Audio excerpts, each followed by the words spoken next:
Hi, I'm Bybreen and welcome back to another episode of Soul Stirring Astrology, where I give you my texture take on the world of astrology. Well, on the 1st of May, Chiron leaves Pisces, moves into Aries, and will be there from the 1st of May 2018 through to April the 14th, 2027. So it'll be there for 9 years. But before I get into Chiron, I want to let you know that I'm conducting some deeper research into astrology and I need participants, maybe you.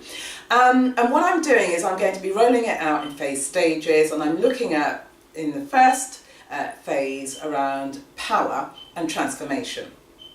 So, if you're interested in participating in my research, all I require from you is 20 minutes of your time for us to hang out on Skype or Zoom or phone for a 20-minute confidential conversation exploring what these themes mean for you in your chart. And I'll also throw in a bonus to let you know what is your priority modality, i.e. are you somebody who tends to operate in the world of being cardinal, fixed or mutable, and how that might pan out for you in your chart. So if you're interested in participating and having a deeper insight in terms of what power means or what transformation means in relation to your particular chart, drop me an email at bybreensamuels@googlemail.com. So, moving on to Chiron. So Chiron leaves water, moves into fire. And when it does, Chiron is the archetype of the wounded healer. And when it moves into Aries, there's this sense of non-existence in terms of you not mattering in your eyes, but in the eyes of other people. There's a part of your existence that feels as if it's been smudged out or diminished in some way. And so therefore you're lacking the vitality, which is represented by Aries and Mars, and courage and initiative, and this sense of will has dissipated. And when Chiron comes into Aries, it's highlighting this wounded area in your life. It might be a time when childhood feelings and experiences of not mattering resurface, whereby you're kind of stepping away from your power, and what is replaced by it is a sense of uncertainty, timidity, fear, not feeling good enough. Not claiming your space in the world. And the reason why is because you project this and you feel as if you only get your cues about who you are in life from other people. Reason being is because Aries is the natural first house. It opposes Libra, the 7th house of other. And so you bury your feelings of what your actual needs are, and then you placate everybody else around you, filling their hole and avoiding your own. And then frustration builds up. There's this rage that's going on underneath. You give the appearance on the veneer that everything's fine and you're okay with that. But there's this deep sense of wounding that you actually commit against yourself the more you deny your existence and what your needs are. And then what can happen is that you show up in the world and you tell yourself the story, I've got to do this alone, because if I expose and explore or ask for what it is that I need, I know my needs are never going to be fulfilled, and so therefore I've got to do it alone, even if what you're trying to do is insurmountable without help. And this is where you commit your own self-wounding.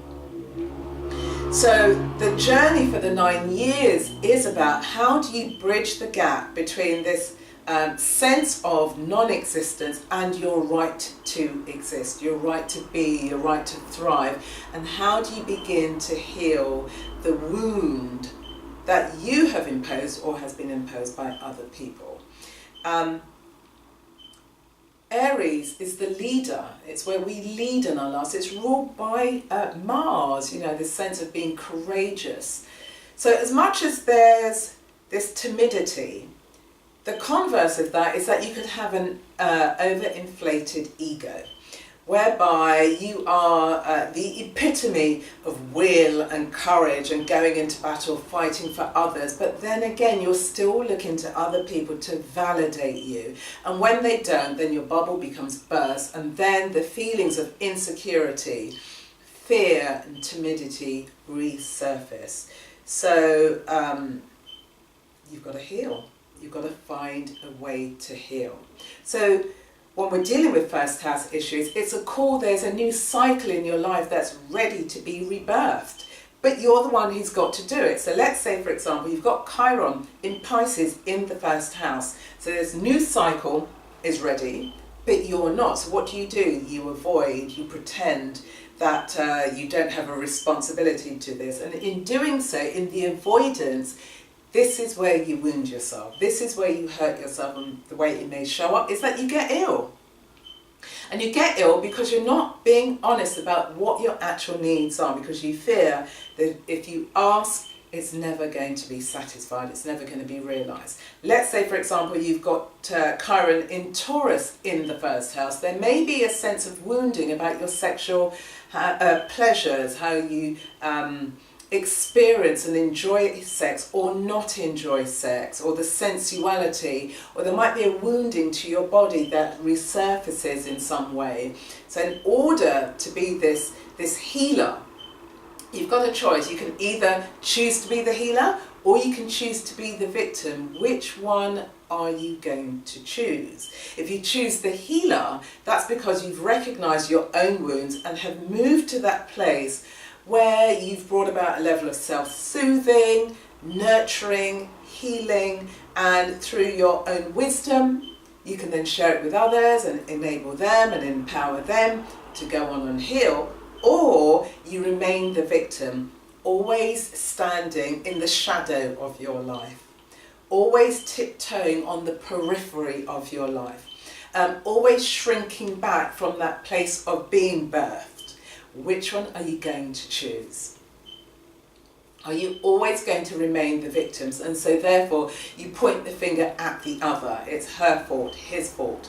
Don't forget, yes, you, the person who's looking back at me, you are the hero or you are the heroine of your life. And with Chiron in Aries, that's the clarion call. Are you going to rise up, hear it, and lead your life in a way that's really meaningful to yourself, launch into this new cycle of your life, and in doing so, you may inspire other people. So that's the journey for the next 9 years, reconciling, bridging this gap of not feeling seen, not feeling good enough, not having a sense of existence, through to having a defined sense of existence and courageously leading your life from that position. So that's it, beautiful people. As always, I love to hear from you, engage with you. So any questions, comments, queries, or saying hi Bybreen, put them in the comment box below. And just think about how can you be that hero or heroine in your life as you move through the journey of Chiron in Aries. So that's it, beautiful people. Feel free to share this episode with anybody in your network. You can like and subscribe to my channel. And as I said, I'm looking for participants to have a confidential conversation with me for 20 minutes of your time, whereby I'll share some deeper insights about who you are through the prism of power and transformation. So drop me an email, bybreensamuels@googlemail.com. That's BYBREENSAMUELS@googlemail.com. So until then, I will see you on the next episode. Bye.